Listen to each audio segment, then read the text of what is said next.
एक कलश जल, एक कलश जल का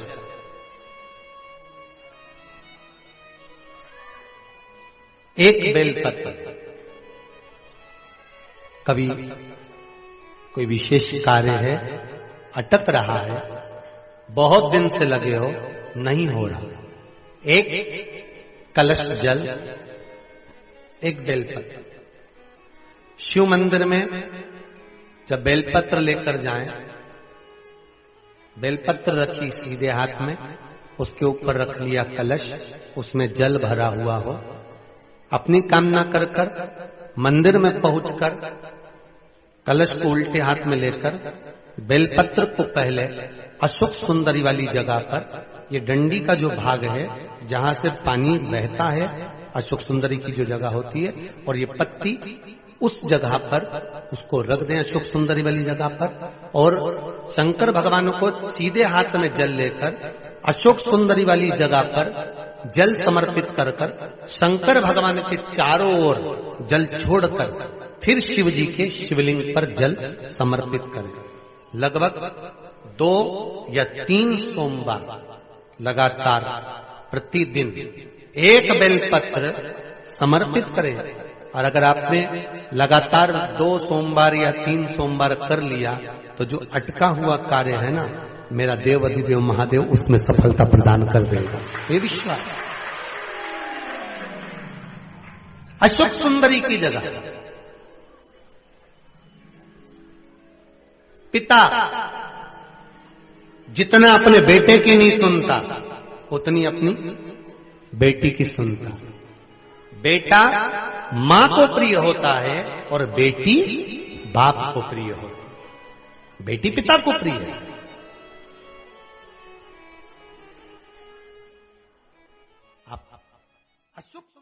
हर हर महादेव, श्री शिवाय नमस्तुभ्यं। मेरे चैनल को सब्सक्राइब करें और बेल आइकन प्रेस करें, जिससे कि आप सुन रहे हो, जितने फेसबुक और यूट्यूब पर सुन रहे हो, बहुत सावधानी से सुनना। 2 बार पशुपति व्रत कर लिए आपने, ये कर लिया आपने, प्रदोष कर लिया आपने, सोमवार कर लिया आपने, सारे अनुष्ठान कर लिए, बहुत सारे उपाय भी करे, तो शुक्रवार के दिन अगर शंकर के मंदिर में जल चढ़ाया जाए तो नारी का अखंड सौभाग्य होता है।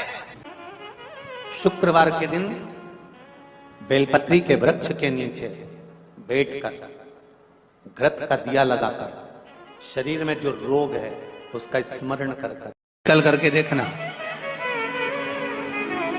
जो बच्चा चिड़चिड़ कर रहा हो, बहुत गुस्सा कर रहा हो, बहुत गुस्सा, जो बहू चिड़चिड़ कर रही हो, जो सास चिड़चिड़ कर रही हो, भाई बंधु कुटुंब कोई चिड़चिड़ कर रहा हो, बहुत क्लेश घर में हो रहा हो, एक कटोरी में पानी लो, तुमरुका जी का नाम लो, शिव जी का नाम लेकर, तुमरुका जी का नाम लेकर थोड़ा सा पानी का आचमन करा दो।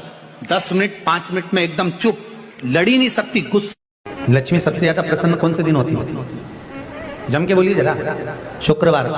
तो शुक्रवार को लक्ष्मी सबसे ज्यादा प्रसन्न क्यों होती है? शिव महापुराण, यहाँ तक विष्णु पुराण करती है, स्कंद पुराण वर्णन करती है, कार्तिक खंड वर्णन करता है कि तुलसी का क्यारा गोल है, चौकोर है, षडाकार का है। उसका भी प्रमाण हमारे शास्त्र में लिखा हुआ है कि अगर तुलसी का कुंड गोल है तो वो ऐश्वर्य प्राप्त करता है, तुलसी का कुंड चौकोर है तो वंश की वृद्धि करता है, तुलसी का कुंडा अगर षडाकृति का है, 6 फलक वाला है, तो वो घर में संपदा की वृद्धि करता है। ये तुलसी के कुंड का भी प्रमाण हमारे यहाँ शास्त्र में लिखा हुआ है कि कुंडा कैसा होना चाहिए, तुलसी के कुंड की आकृति कैसी होना चाहिए। उसका प्रसन्न होने का कारण क्या था? लक्ष्मी जी के 2 भाई थे, दोनों की शादी नहीं हो रही थी, दाता और विधाता, दोनों का विवाह नहीं हो रहा।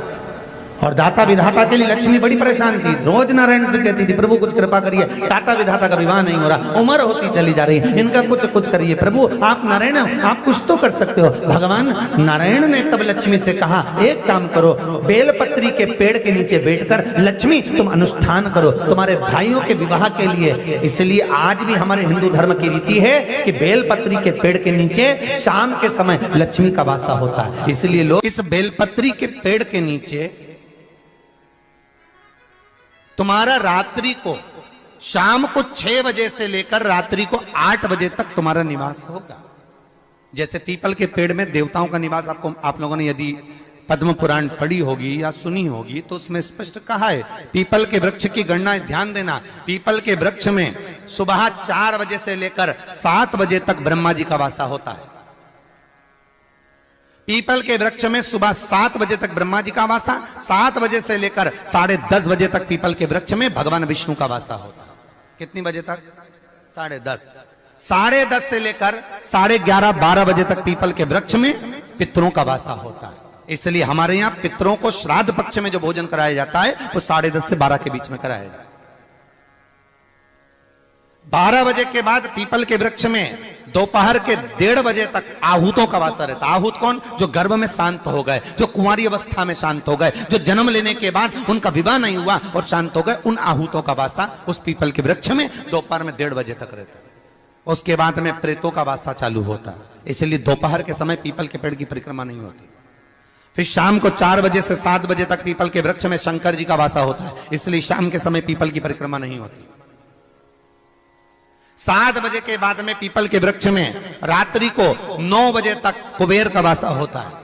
फिर 9 बजे के बाद में प्रेतवास चालू होता है पीपल के वृक्ष में। उसी तरह बेलपत्री का जो वृक्ष है, उस बेलपत्री के वृक्ष के नीचे रात्रि को 8 बजे से लेकर 12 बजे तक बेलपत्री के पेड़ के नीचे कुबेर का निवास होता है। महाराज, कुबेर का निवास। प्रयास करा करो इसी बेलपत्री के पेड़ के नीचे हम दीप लगाएं, घी का दिया। यदि संपदा की कमी हो तो, अगर भगवान ने खूब संपदा दी है तो भले मत लगाओ, कोई दिक्कत। महामृत्युंजय मंत्र का यदि आप जाप करते हो और आपको मालूम पड़ गया कि शरीर में मुझे ये रोग हो गया है, मुझे शुगर हो गया है, मुझे बीपी हो गया है, मेरा ब्लड प्रेशर ऊंचा नीचा रह रहा है, कोई भयंकर रोग, मेरे रिश्तेदार को कोई कैंसर जैसा रोग हो गया, किसी को कोई थायराइड हो गया, किसी को कोई किडनी और लीवर में सूजन हो गई, किसी को कहीं किडनी और लीवर में तकलीफ हो गई, तो शिव महापुराण की कथा कहती है, नवग्रह शिव महापुराण की कथा कहती है कि बेलपत्री के वृक्ष के नीचे महामृत्युंजय मंत्र का जाप जो शुक्रवार की शुक्रवार घी का दिया लगा कर करता है, उसके रोग बाबा देवाधिदेव महादेव समाप्त करते चले जाते हैं। ये संजीवनी मंत्र शुक्रवार के दिन भगवान शंकर को शुक्र को दिया था, इसलिए उसकी प्रणाम।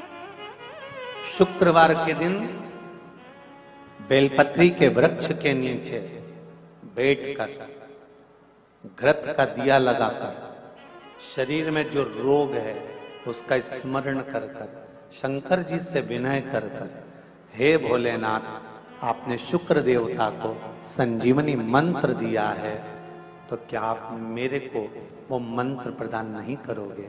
मेरे रोग, मेरी बीमारी, मेरे दुख को आप नहीं हरोगे? शिव से कहो, ये शरीर आपने दिया है और भजन करने के लिए दिया है, स्मरण करने के लिए दिया है, कीर्तन करने के लिए दिया है, तो संभालोगे भी आप। और बेलपत्री की ओर मुख कर कर घी का दिया लगाकर महामृत्युंजय मंत्र का स्मरण कर लेने पर धीरे धीरे धीरे धीरे धीरे धीरे वो रोग समाप्ति की ओर आता चले जाता। अगर आप शंकर भगवान को एक लोटा पानी अगर शिव को समर्पित कर रहे हो, श्वेत पुष्प को रखकर शंकर जी के ऊपर सफेद फूल को चढ़ाकर अगर एक लोटा जल भी, एक पात्र जल भी शंकर को समर्पित कर रहे हो, तो ये लक्ष्मी के लिए ही तो कर रहे हो। और कौन सी लक्ष्मी? पूर्ण लक्ष्मी, पूर्ण लक्ष्मी। आपको पहले भी कथा में कहा, एक बार भगवान विष्णु के सामने लक्ष्मी मैया ने बहुत तेज स्वर में कह दिया था, नारायण, दुनिया के लोग आपका नाम जपते हैं, दुनिया के लोग नारायण नारायण कहते हैं, दुनिया के लोग आपका भजन करते हैं, पर सत्य मायने में कहूं ना तो मेरे बिना दुनिया के लोगों की नहीं चल सकती, मेरे बिना दुनिया नहीं चल सकती, संसार मेरे बिना नहीं चल सकता। भगवान विष्णु ने कहा ये तो गलत है लक्ष्मी आपका कहना। एक दिन लक्ष्मी को अहंकार आ गया, अहंकार के संबोधन जमाता लक्ष्मी कहने लगी, तो भगवान उसी समय पर भगवान विष्णु को क्रोध आ गया और भगवान विष्णु ने कह दिया, लक्ष्मी तो इतनी बड़ी बड़ी बात कहती है कि तेरे बिना नहीं रह सकती संसार? मैं तुझे कहता हूं लक्ष्मी, तू अपूर्ण है, तू अपूर्ण है, तू पूर्ण कब हो गई?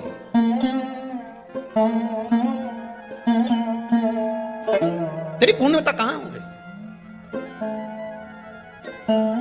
लक्ष्मी की आंख से आंसू बहने लगे। आज आपने मुझे अपूर्ण कहा, आपको मालूम है आप मुझे अपूर्ण कर रहे हो? आपको ये ज्ञात हो रहा है आप मुझे अपूर्ण कर रहे हो?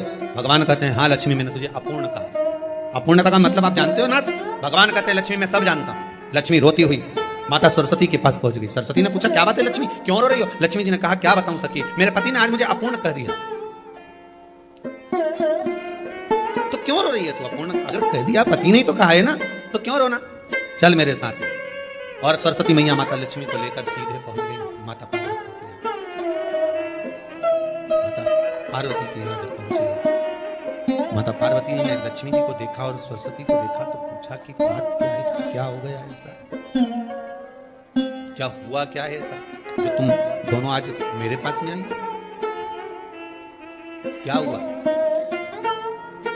पार्वती जी कुछ बोलती, शिव जी का ध्यान माता सरस्वती की ओर और लक्ष्मी की ओर गया और भगवान शंकर जान गए कि आज भगवान नारायण ने लक्ष्मी जी को अपूर्ण कहा है। अब देखें माता पार्वती क्या कर सकती है, इसको पूर्ण बनाने के लिए करेगी क्या?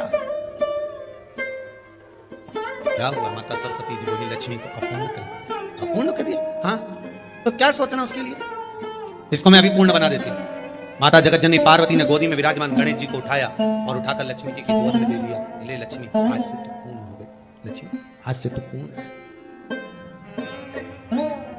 गोदी में जब तक संतान नहीं है तो नारी को लोग अपूर्ण समझते हैं, पर माता पार्वती जी ने संपूर्ण ब्रह्मांड में एक सिद्धता प्रदान कर दी कि अपने गोदी के लाल को, अपने गोदी के पुत्र को माता ने लक्ष्मी की गोद में देकर लक्ष्मी को पूर्ण बनाया। शिव महापुराण यहाँ तक विष्णु पुराण करती है, स्कंद पुराण वर्णन करती है, कार्तिक खंड वर्णन करता है कि तुलसी का क्यारा गोल है, चौकोर है, षडाकार का है। उसका भी प्रमाण हमारे शास्त्र में लिखा हुआ है कि अगर तुलसी का कुंड गोल है तो वो ऐश्वर्य प्राप्त करता है, तुलसी का कुंड चौकोर है तो वंश की वृद्धि करता है, तुलसी का कुंडा अगर षडाकृति का है, 6 फलक वाला है तो वो घर में संपदा की वृद्धि करता है। ये तुलसी के कुंड का भी प्रमाण हमारे यहाँ शास्त्र में लिखा हुआ है कि कुंडा कैसा होना चाहिए, तुलसी के कुंड की आकृति कैसी होना चाहिए, तुलसी का कुंड होना कैसा चाहिए, उसका भी प्रमाण हमारे यहाँ स्कंद पुराण में लिखा हुआ है, विष्णु पुराण में लिखा हुआ है कि आपको क्या किस रूप में चाहिए। पर जगत है ना, दुनिया के आगे हाथ फैलाओ, जाकर निवेदन करो, यहाँ वाले बाबा के पास हो या वहाँ वाले बाबा के पास हो या उसके पास हो या उसके पास हो या जगत के पास जाओगे, दुख पाओगे, रुपया खाएंगे, चूना लगाएंगे, धक्के मारकर निकाल देंगे, 2-4-8 दिन घुमाएंगे फिराएंगे, कल आना परसों आना नरसों आना, ऐसा करना वैसा करना, बस बाबा यही घुमाते रहेंगे और तुम्हारे धन का चूना लगाते रहेंगे। पर निवेदन है इनसे बचकर शिव की शरण में जाकर भगवान शास्त्र में जो लिखा है उसके अनुसार हम क्यों ना कर्म करें जिसका फल हम पा जाएं। हम क्यों ना ऐसा कर्म करें जिसके फल को हम पा सकें। हम क्यों भ्रमित हुए? हमारे यहाँ तुलसी के कुंड का भी विधान है। गोल कुंडा है ऐश्वर्य देगा, चौकोर कुंडा है, आप लोग कई बार देखे होंगे किसी किसी के यहाँ चौकोर तुलसी का क्यारा होता है, कुंडा होता है, वो वंश बड़ा, षडाकृति का है, वो धन देता है, संपदा। दोष हमारा है, हम तुलसी के कुंडे के नीचे शंकर जी को रख देते हैं। क्यों? कि यहीं तुलसी जी को पानी चढ़ाएंगे, यहीं शंकर जी को चढ़ा देंगे। दोष। तुलसी के कुंड के नीचे हम सर्पदेव को रख देते हैं, नाग देवता रख देते हैं, पानी चढ़ाएंगे, पात्री रख देते हैं। नहीं, इसका दोष हम सबको स्वयं अगर गलती करते हैं तो स्वयं को। कैसा कुंड हो, 7 तरह के कुंडों का व्याख्यान तुलसी के रूप में कहा गया है। पहला गोल, दूसरा चौकोर, तीसरा षडाकृति, चौथा त्रिवेणी, 3 कोने वाला कुंडा।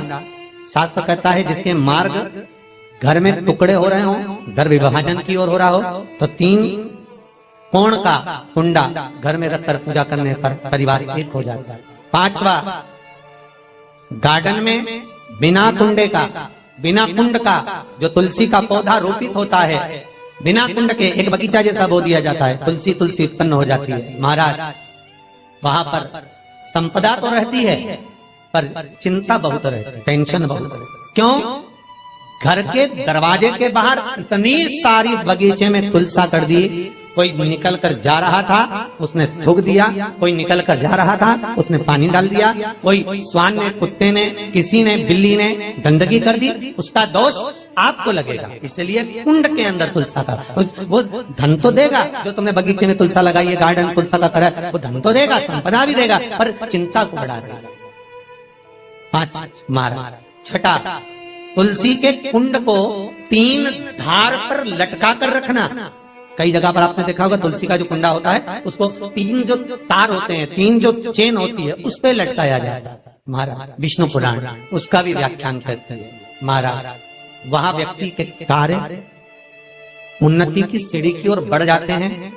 जैसे भोजन की थाली लग गई, भोजन तैयार हो गया, बस खाने बैठे हो और थाली खसक गई, समझ लेना कि तुलसी को अधर पर लटका कर रखा है। इसलिए कार्य तो हो रहे हैं, बनने वाले हैं, 4 दिन बाद ये काम होने वाला है, 8 दिन बाद ये काम होने वाला है, लग रहा है कि इसमें इतना फल मिलेगा, लग रहा है इस व्यापार को करेंगे तो इतना फायदा हो जाएगा, सब कुछ सारा लाखों रुपए लगा भी दिए, थाली मालूम पड़े खसक गई, अधर लटका है। 7 क्रम है तुलसी के, ये 6ठा क्रम बताओ।